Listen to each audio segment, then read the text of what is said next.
pre-made a breakdown for us using one of my shots that I did at home for myself. And see if I can just, does that work? Yeah, so I've already pre-made a breakdown for us, and then from there we'll actually make ones on the fly as well. So I'll actually do ones live with us, and then I can tell you exactly what I'm doing as I do it. So first of all, I'm just going to play this shot, which is a personal piece inspired by Into the Spiderverse, which did very, very well online, which is very overwhelming, but amazing at the same time. So what I've done is I've gone back into there and I've just hid the background so we can focus on the character, and I'll just play it once over so you can see what I was using to break down. And then from there, I'll go through frame by frame and I can discuss what notes I drew over it. And the benefit of doing this for you guys this way is, obviously I was the one that animated this shot, so I can tell you exactly what I was thinking, as opposed to guessing. Usually when I do these things, I'm guessing what the other animator was thinking as they were doing it, which is a good practice, but I'm sure there's so much more knowledge that you could learn from them if they were to tell you how they approach the shot. So I guess to some degree you get that benefit when we do it this time. So now what I'll do is I'll unhide all of my sketches, if that's going to let me. There we go. Cool. So one thing that I try to think about when I think about posing is I think about silhouettes, I think about the design, and I think about shapes. And what I mean by shapes is I can quickly draw for you. Obviously, you get different character designs. You know, someone might have like this kind of body, like a light bulb, or you could have the opposite. Someone could have really thin chest and go into like a really wide hips. And I think it's important to think about those shapes when you start doing your posing, because that's like something that's very iconic. If you think, for example, of Gru from Despicable Me, he has a very iconic shape where he's almost like a triangle, where he's literally got this kind of shape, and then he's got these very dainty legs at the bottom, and he's got these very broad shoulders, and then like a spherical head and a pointy nose.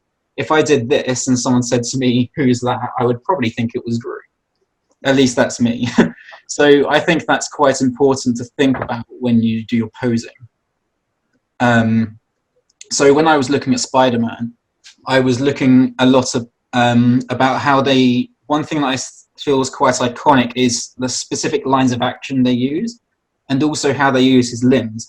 Because I noticed that in a lot of the comics, they would almost have this kind of, almost like a spider-like shape to the limbs, where like they almost feel sharp, like they always had quite a sharp angle to them when he was like settling into a pose. And that almost made him quite spider-like, especially from a distance. Whereas like he is also quite graceful in the way he swings. And so I tend to keep him in quite clean lines when he was traveling through the motion, through the swing. And as he began to settle, that's when his limbs would start to kind of almost unfold. So what I've done here is I've just kind of broken down how you got my line of action going all the way through the body. And then I've got clean silhouette. So I've made sure that this line here, let's try and change the color. So I was trying to make sure that this arm had its own negative space, so it wasn't overlapping the pose. And I wanted to make sure that also the hand was the thing that traveled through the pose. So I was giving like rhythm and flow to the pose as well. So we want to be mostly looking in this direction where the web's traveling. And so I wanted to almost make an arrow through the pose so that you know exactly where he's moving. And this is also what I wanted to try and mention about graphic shapes is one thing that I learned from a very good animator who coincidentally also worked on Into the Spider-Verse, called Nick Giorgio, who I had the privilege of working with. once gave me this tip about if you look at the design, you can almost simplify shapes to try and make your poses more readable. So in this case, what I was trying to think of is with this back leg, let's change the color. If I make this back leg and I bend it at 90 degrees, and then it has this foot, so we got this kind of foot going now. That almost, to me, felt like I could simplify this shape so that when it flows through the body, and we've got the chest and everything, then I felt like I was almost just creating a triangle. And that's that was my intention at least.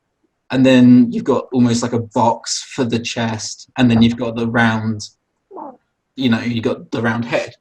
And so I know it sounds quite simple when you think, like, it almost feels too simple in a way, but that's something that I try and think about, which you'll notice in some of my later shots that we'll go through, is how you can turn a very complex pose into something, or a very complex design into something more simple, and it gives more clarity and makes your poses read more.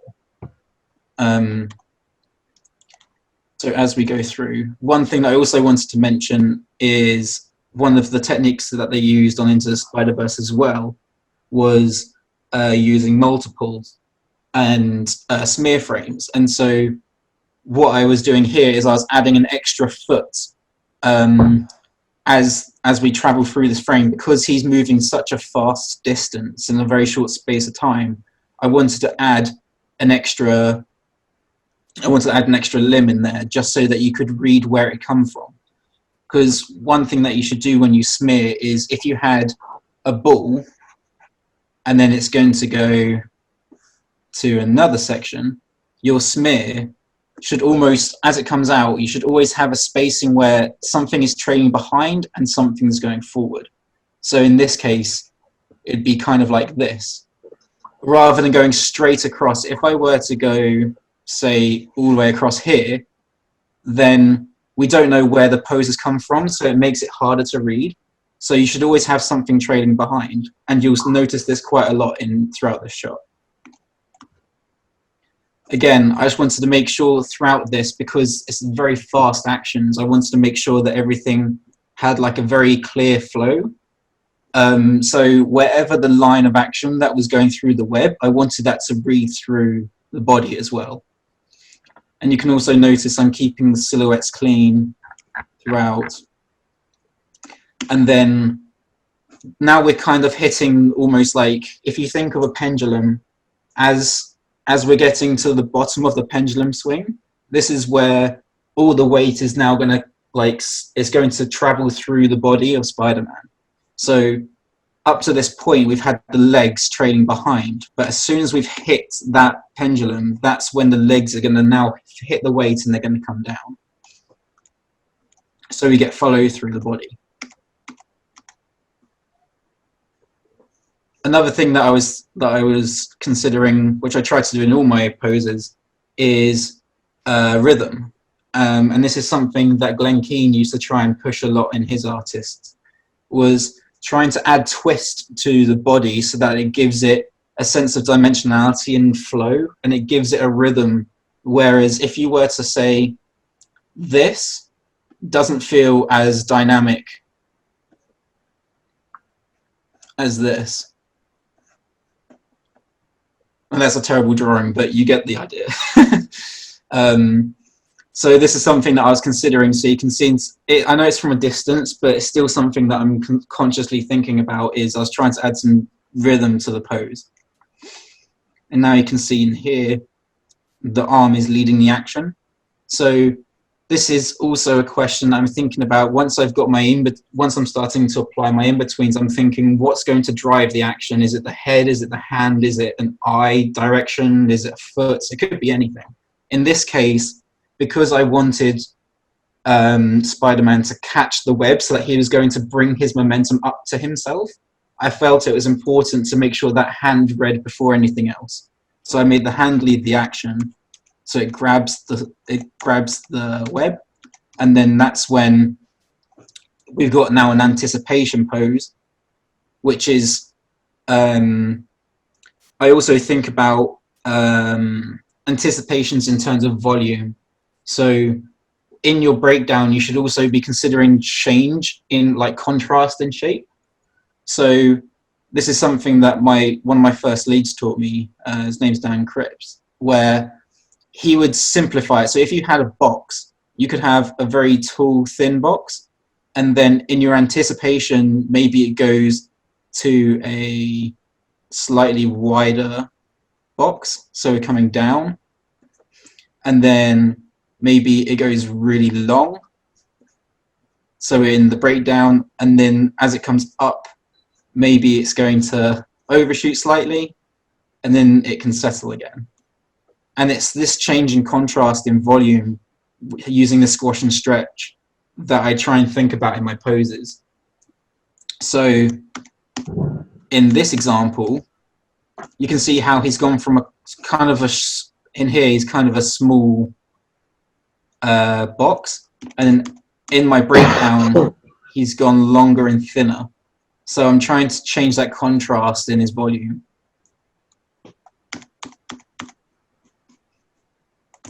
And then here, I added just it was a very bad, but in my opinion, I think this is quite a bad smear, but it was just enough to indicate where Spider-Man had come from, because he moved just in a matter of like 3 or 4 frames, he's moved across to a different part of the screen. And I thought it was important just to indicate a little more where he had come from behind this building in order for that to read. Otherwise, he may have just flashed across screen and you wouldn't have noticed. And to be honest, it's still very fast. But I didn't want to lose that momentum, because this is something, I think one of the hardest parts for this piece for me was trying to keep the momentum, like almost like I say about the rhythm and like a pendulum swing. I wanted to have this timing where it'd be like fast, slow, fast, slow. And I wanted to get that kind of momentum as though almost like a yo-yo. So as it springs up and down and it has that hold at the bottom and then it flings back up, I wanted to get that timing right. And so when you're moving across screen space in such a like a very fast amount of time, it was quite a challenge to make sure he was hitting the right spacing where he needed to be and still feel that weight. So again, this is just a simple like 2D smear. I didn't actually do these smears I animated this in Maya, and I didn't use Maya to like do my smears. Basically what I did, and be a bit more, I just wanted to be more imaginative and creative with it. And I felt like I didn't have as many restrictions if I did it by hand, just hand drawn. So what I did was, once I'd rendered everything, I took it into Photoshop, and then just on specific frames, I'd paint over the top of it. Did you, Arran, did you bring in an image sequence or just one frame? I'd bring in the whole sequence on the timeline, right. Okay. And then from there, I would just paint over the top. Okay, making sure the arcs are nice and flow. Yeah, exactly. Yeah. So I could frame by frame back and forth to kind of see how that was working. Sure, yep. I'm sure there were probably better techniques to use than Photoshop, but at the same time, I'm very, I feel quite competent in Photoshop, and I knew I could get what I wanted, even though it was quite strenuous. So I felt like it was worth it for me, at least. So can I just quickly ask, when you import an image sequence into Photoshop, is that pretty quick? It's not too slow, is it? Yeah, it's not too bad. It depends on, well, of course, how long the shot is. In this case, I think this was like 16 seconds, so it's still quite long. And it didn't take too long, honestly. It takes a while to open up the shot again after you've saved it and close the program. But once it's all loaded, it's it just works in real time and it's fine. Okay, just curious. Thanks, mate. Yeah, it's not too bad. So this is what I meant about like almost keeping a Spider-Man pose, where I wanted to give like these like angular shapes to his limbs, because it almost made him, to me at least, it made him feel slightly more spider-like. So in here, I kind of like, there's a subtle anticipation with the head and the chest so that it twists around, and the hand starts to drag back to almost anticipate the momentum of the body twisting around, because it's going to do a 180 twist now.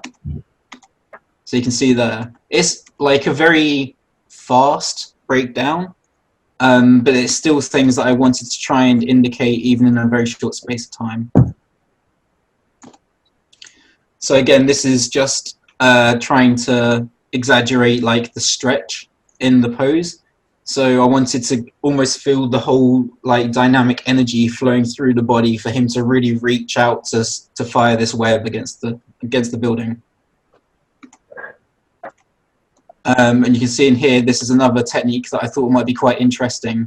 I don't know if they use this technique on in the movie. They might have. You might know, Eddie. Where they almost, what I tried to do is make a second version of the pose, and it's almost felt like it was trailing behind because he was going so fast. It might make it feel like it's almost like a strobing effect. So I thought it was quite interesting, and it was quite subtle in the final result when you actually watch the clip. But I thought that might be quite an interesting technique. So you could see how it almost like, it's like multiple versions of himself are trailing behind and they catch back up again. Yeah, I don't recall seeing like a full kind of like clone, but yeah, the technique is to clone the actual pose and then you cut the whatever. Yeah, you cut sections off. Yeah, there's something about it that I thought it might be quite cool. It almost kind of gave it like a Matrix feel. And again, like I say, I wasn't trying to like directly like copy the techniques that they were using into the Spiderverse, but I just felt very inspired by it. And obviously there is a lot of things that I copied from there, but also I kind of wanted it was an experimentation, the whole thing. So I thought that was quite fun. So you can see in here how I'm trying my best to, as it comes to the very bottom of the screen here, we're just touching the end of frame. But one thing that I was trying to keep awareness of was I've got my safety gate for my camera, which is probably something like this. And this is the area that you shouldn't really go across, because then you start to push out a frame. But when you've got a very fast motion, you can almost use it to guide the camera, to force it to change its angle. Because your character should always lead your camera. Your camera should never lead your character. So in this case, as he drops down, he's dropping down so fast that he actually like exceeds the safety gate for a split moment, and then the camera slightly catches up, and then he comes back into the bottom left third. And that was something that I tried, but it took quite a long time to get that timing to feel right. But I think it works in the end, because it really feels like the camera's like, oh God, I've got to catch up with them. And it gives it a bit more weight. So again, this is something that I was thinking about in terms of graphic shapes. And it looks silly, but there's something about it that I was trying to like actively be aware of, is trying to simplify my shapes. Now, that may not read as Spider-Man in this pose, but it reads as like a volume that's going to change. And if I could have easily separated those legs out so that, let's say it was like, let's change the color again. So let's say I changed it so that the legs were like this. There's something about that that makes the pose more complex than it needs to be. And it takes you, like, it may even be a tinier split second, but it'll take that tiny bit longer to read what's happening. And I feel like you need to be very clear and very simple in your poses, especially in moments like this where it's very fast, so that everything reads. So after the anticipation, I've gone straight into a smear. Well, there's like a small smear here where you can see that the hand is trailing back. And I'm really pushing that line of action. So I've essentially got this curve where it does this. and I wanted to make sure that the body stayed along that curve throughout its movement. And then you'd really feel that energy being pulled through. Again, yeah, saying about the line of action. And again, trying to, even though I've now broken out of that line, I still wanted to inherit still like some of that curve. So I tried to still create these shapes where the arm down to the leg would still kind of form that line, so that it made it slightly easier to read. And looking at that now, I'm actually in this pose, for example, the arm is actually breaking out of that. And I think if I were to do it now, I'd probably just kept the arm where it was, and that might have helped create that line. So this section is probably my favorite smear that I did, where I went quite abstract with it in sense of like its shapes, where I was really, if I can turn, there you go. So you can see how like there's this very clear like graphic line, and then these almost like slightly more abstract versions of multiple limbs, and the head really pulling back, to just see how fast of a motion, so you still read some of where it came from. Again, these spider-like poses, so I kind of treated it almost like it was either an X or, well, yeah, I guess it'd be an X of some kind, whether that had like curves to it. My intention was that the head would, you know, it'd be in one of these, and then you'd have like these splayed out limbs, and it kind of made it feel more like a spider. So again, adding an anticipation, again, more multiple like smears for fast actions. And it was quite, I felt it was quite important for Spider-Man to feel like he was really throwing his weight. So I wanted to feel like he was pulling, and like in order to like throw himself forward, he was really like almost thrusting forward with his like pelvis area, and trying to like funnel this line so that it was really going this direction, so that everything was driving from the hips to try and make him throw himself forward. And then it breaks out of it quite quickly. So now he's starting to settle out so that he can twist into the other direction. So there's a subtle anticipation with the hand before it fires to shoot the web. And again, keeping in mind that we've got clear silhouettes here. So, you know, you've got the negative space around everything. So every part of the body is reading, while it still feels anatomically correct. And I was very grateful to have Nick, who I mentioned earlier, who was actually working on Spiderverse at the time. I asked him if he would have a look over this when it was kind of slightly more in a blocking phase. And he went over and kind of just sculpted a little more, tried to clean up some of the poses, like we mentioned earlier, to almost make it more simple, which was really useful. They were only they were very subtle changes, but they made quite a big impact to like the graphic design of his character. So there was one in particular, which I'll mention earlier, which he was completely his idea, and I thought that's a really good point.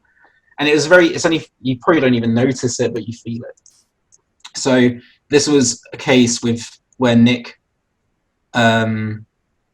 just told me to keep this leg, because I think what I was doing was I was tucking the leg in too early, and he said in order for that to read more, I'd keep the line of action really flowing through the body.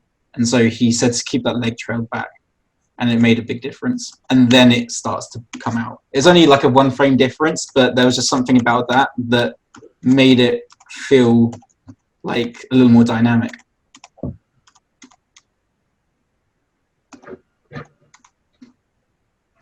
Again here, yeah, sorry. Just wondering how you did the webbing. Is that reading? a So webbing? I probably went about this. I went about the webs probably overkill, but there was some. I wanted again to have kind of full creative license, and I didn't want to be fighting with a rig because, in my experience, one of the hardest things to animate in 3D animation is things like ropes. You know, a spider web, for example. There's always something that makes it just slightly more difficult to do when if it comes to just how the rig is set up or using different like workflows. And to have full creative license, essentially what I did, which you can see in the making of online, is I attached a measure. You can use a measure distance tool in Maya where basically it creates a line, just like a pixelated line from one point to another using locators. And so what I did is I added a locator to whatever arm was firing, and then the other point would be wherever I wanted it to attach to the building. And then using that, I would animate that on and off at different moments to give me a template for where that web would be in perspective to the camera. And then from there, I brought that into Toon Boom Harmony, and I 2D animated like a template of how I wanted that web to like move and like bend and stretch. And then from there, I brought that into Photoshop and painted it by hand. Yeah, beautiful. That's great. And So it took. you have some like, there's some curves as it's, before it straightens out. Is that all just added in my frame as well? Yeah, so all this stuff here where you've got like, it almost thickens. So when it feels, I almost wanted to give it like a motion blur feel. So whenever it fires very quickly, I wanted it to almost like, you know how when you look at a guitar and you pluck the string and it looks like it's getting wider and then it gets thinner again. Yeah. So I almost wanted to sell that frequency. So whenever it fires very fast, then it has like this thickened effect and then it goes back to the thin once it's taut. Beautiful. Great stuff. Thank you. So again, keeping these graphic shapes, multiple limbs. Like I was using very similar techniques throughout the shot. And I was just trying to be consciously aware of this, like on every frame. So again, keeping that spider-like silhouette, and then doing these strobing, like multiple poses. There was something about it I just kind of liked. It almost reminded me of like a zoetrope. You know, when you spin the zoetrope and you see several poses and they're doing the same animation but like offset from each other. There was something about that I found quite interesting. So I think that's probably where I got the idea from. So again, experimenting with these graphic shapes in the smears. And I wasn't particularly fond of these now, but I was also feeling, I didn't have a deadline for this per se, because it was just a personal piece, but I wanted to get it out for the new year. And it was coming around Christmas time, and I was like, I don't really have time to experiment with how to do graphic shapes for my smears. So I kind of just made it up as I was going along, almost like straight ahead animation. I was just like, this shape will do. And came up with things like this, which I'm not particularly fond of. Just from like a taste point of view, I don't particularly like it. But yeah. Thankfully, I ended up releasing it in the new year, literally on the 1st of January. I had to work a bit through my Christmas to get it done, but it paid off.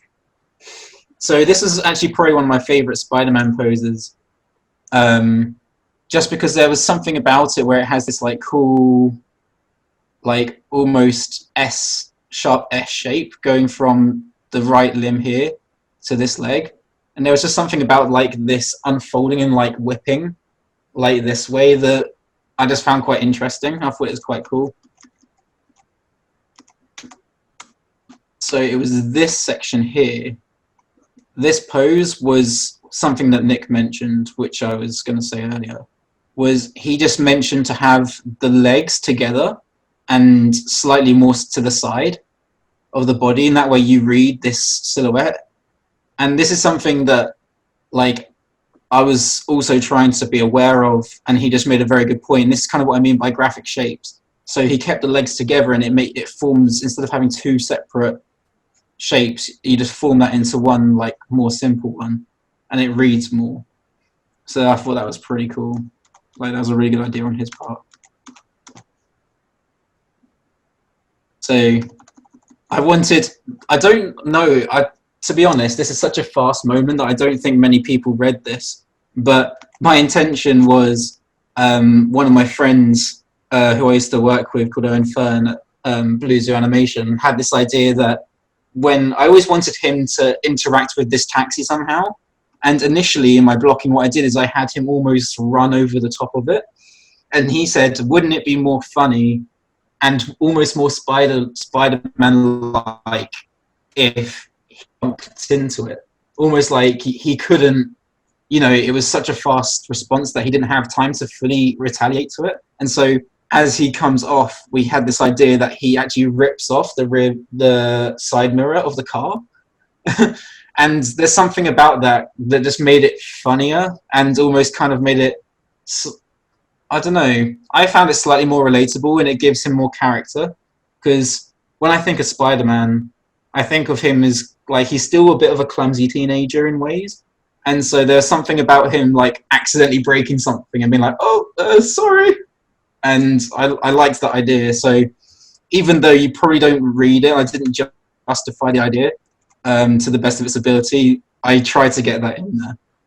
So as he bumps into this taxi and rips off this mirror, and then the taxi honks at him. And as he comes round, see, I'm tracking the spacing on the foot there.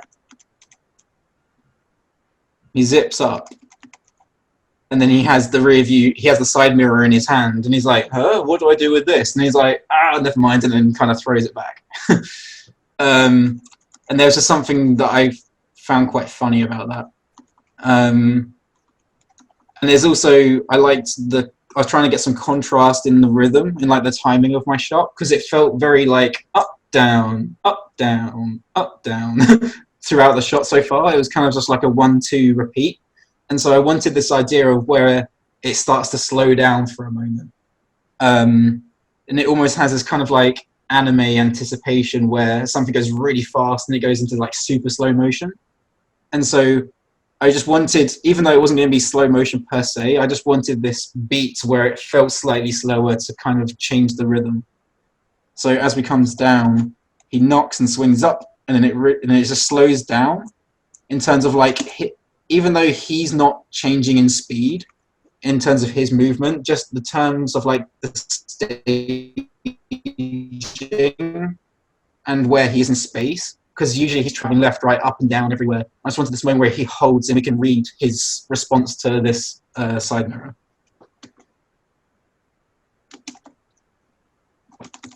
And then this is something that I actually, in one of the other breakdowns I did with Sergio Pablos on Treasure Planet, which you saw earlier, I find it really fun in animation when you get these movements of like reverse rotations, like reverse actions. So something's going left, another part's going right, and it gives it like a really cool rhythm and flow. And so as this arm was coming around, I tried to get this like almost this S. Let's change the color. Almost like this S line going through the body throughout to kind of give it this cool like reverse action rhythm. If anyone has questions, feel free to ask anything. I haven't been keeping track of the chat, but I don't know if anyone's asking anything. If anyone has questions, just post it up or jump on webcam and ask Arran. But I will read them out for you if any pops up, Arran. Cool, thank you. So again, trying to keep those graphic shapes in there. So I was trying to almost separate them into like, squares, rectangles, triangles, and keep that clean silhouette. And so like there's a moment here where he holds and nothing else moves other than the arms, and that gives you a beat to read that the arms are whipping forward. It's like, whoop, and it's subtle. Like it's subtle in the sense that you don't have much time to read it, but if I kept everything moving at the same time, you wouldn't have recognized that he had shot the webs, because you'd have had something else moving, and you want to make sure your eye is attracted to one thing at one time. Especially when you have like fighting sequences, for example. Like you'll notice, even in like say a Marvel movie, you'll have 100 people fighting at once, but they have these beats where even though there's chaos going on in the background, it may be slightly slower or like slightly more isolated in the foreground for you to notice that this action is happening, and that's what they want to like attract your eyes to. And so even though I'm kind of going for a more cartoony style here, I'm still trying to think about, okay, when I'm whipping these arms to fire the web, I don't want anything else to be moving.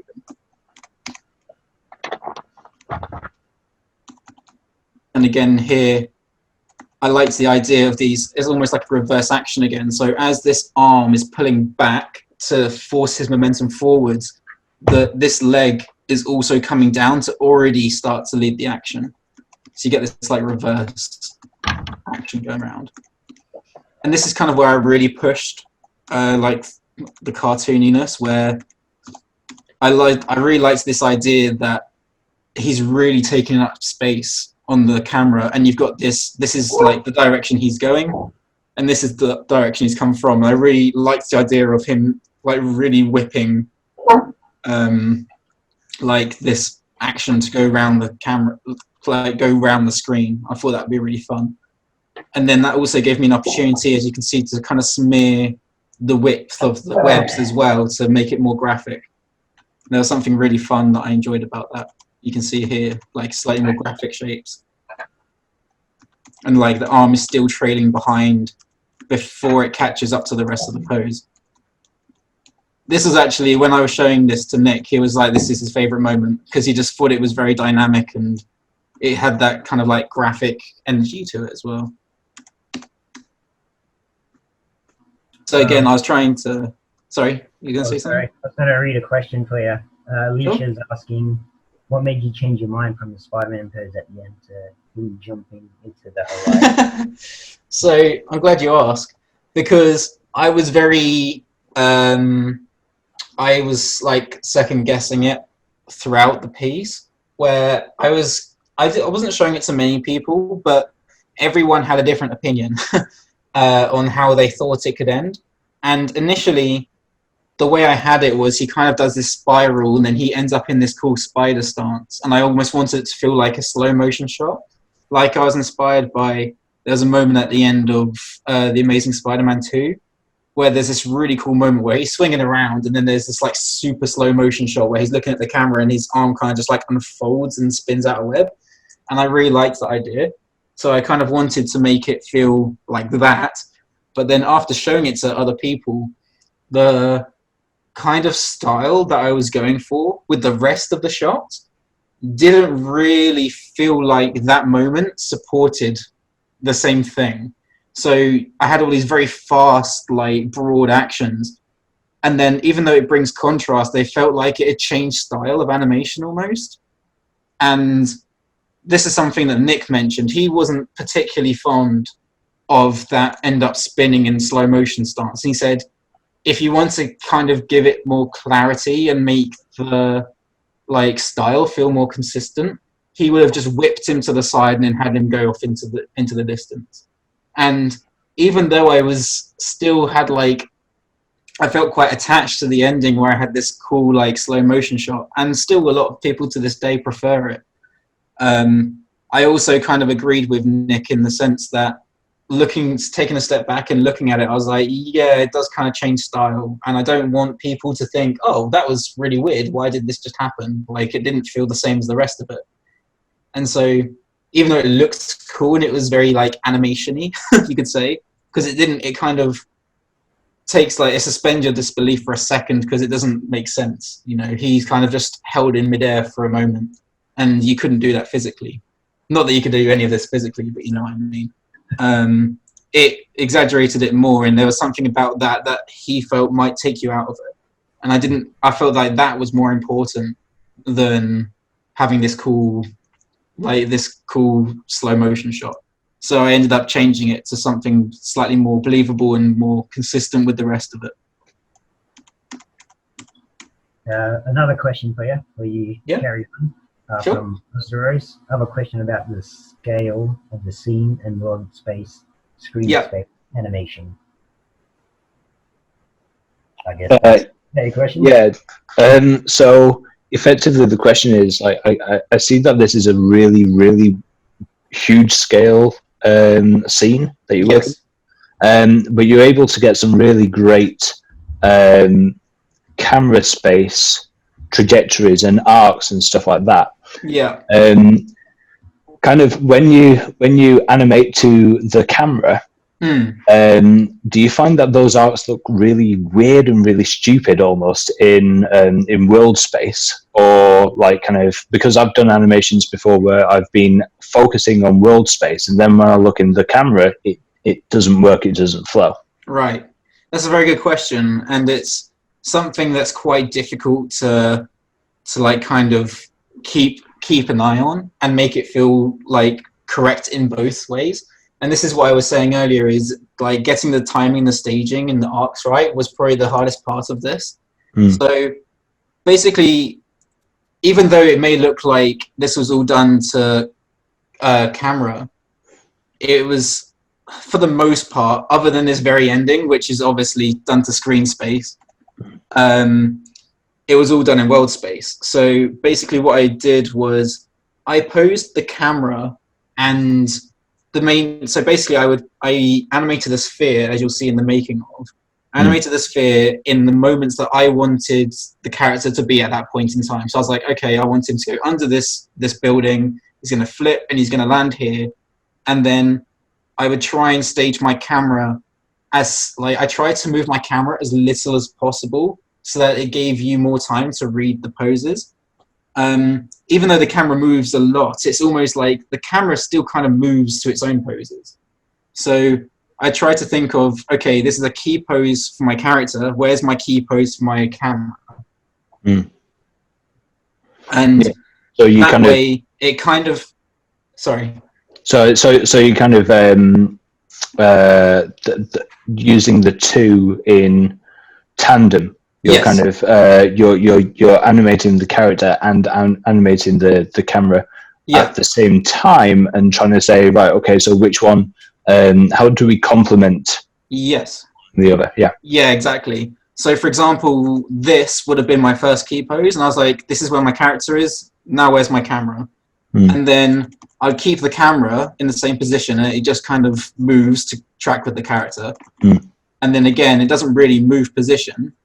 And it's actually this part that I think is really, really effective with this. Like, kind of, it's just got a wonderful, and similarly right at the end where the where Spider-Man kind of zooms around and then kind of flies off into the distance. It's just got a really appealing curve that works wonderfully to camera, you know. So thank you very much. It was this part, like from like here to when he drops down and swings, was probably the hardest part for me to get right. And honestly, it took a good like 20 iterations of like, oh, it still doesn't feel right, and it did take a very long time to get it right. But essentially this is done in world space, so I would still be tracking the sphere, like all the curves on the y-axis and the x-axis, every axis I would still be tracking it, so it would be a clean curve, and then trying to find that timing so that the camera could also complement that took a lot of like back and forth. And then the thing is, it's one of those things where it just doesn't work, and you hit one curve and you're like, oh yeah, that kind of feels right. So it's kind of it takes a lot of guesswork, but eventually it's just what the feeling kind of works. How did you, sorry, just another question if you don't mind. How did you find, because as you see, like kind of the camera's moving a lot, the character's moving a lot, and you're constantly having to press F to refocus the orbital perspective camera to do all the poses and all that sort of stuff. How did you get away with not getting lost in such a wide scene that you've created?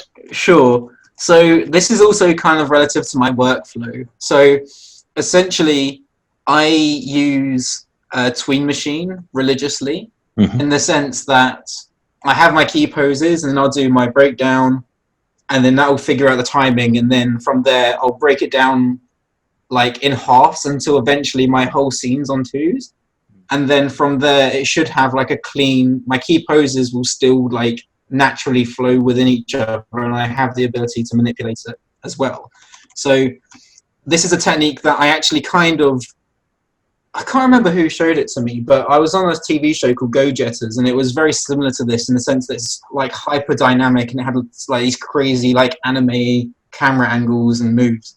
And one thing that I learned is the more you can simplify your camera, like if you have a complicated camera moves and complicated character moves, it makes it so hard to read what's happening. You have to have one or the other. So if the camera wants to do this crazy swooping motion, the character should be relatively still in space, and that gives you like, because then you can still read the background behind. And so in this case, as you'll notice, even though the camera's swinging left, right, the actual tracking of the camera is literally pulling down the middle of a straight road. So as we're going back, even though if you just think about it in translate space, this camera, all it's doing is going backwards.